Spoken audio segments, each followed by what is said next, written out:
we're all influenced by whatever new, you know, attitude type music was out there. I mean, that was great. Malcolm McLaren was like, you know, he was the manager of the day that came up with something new. You know, he kind of had that vision for himself, you know, and already with his design and his attitude and everything else. And the punk band was like they were like his, you know, his tool. He kind of latched onto them and they fed off each other. And it's a whole era, you know, of new kids giving it that, because we were kind of like that when we were young, you know, we had attitude and stuff.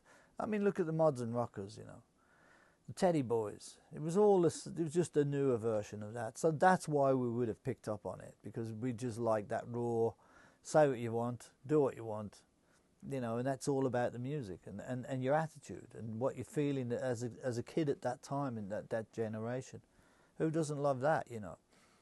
Of course, if it goes over the top and they're influencing you the wrong way, that's another story. But I don't think that it was that dangerous. I think looking back on it, it wasn't anything like as dangerous as some of the stuff that's out now, you know. Every musician that was in that room, we'd either hung out with, and that's why they were invited. They were friends. You know, they'd all been bands that we'd been and seen or we liked, you know. Let's get Dave Gilmour, we like him, he's in the Pink Floyd, and then we'll get Johnny Bonham, who's a mate of mine from Birmingham.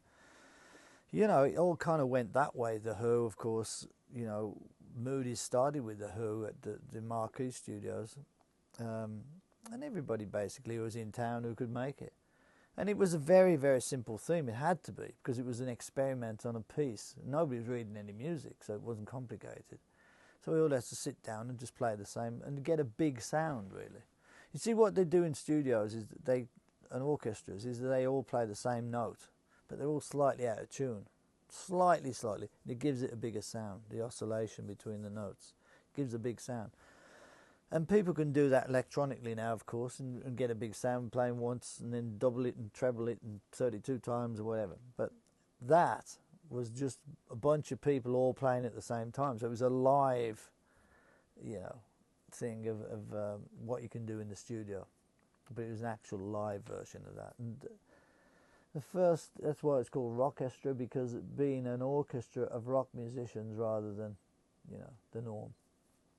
But it was all right. It was good fun, you know. Big. The sound was huge. Studio 2. I mean, it was like the old chills in the back of the. It was huge sound coming out. That was good.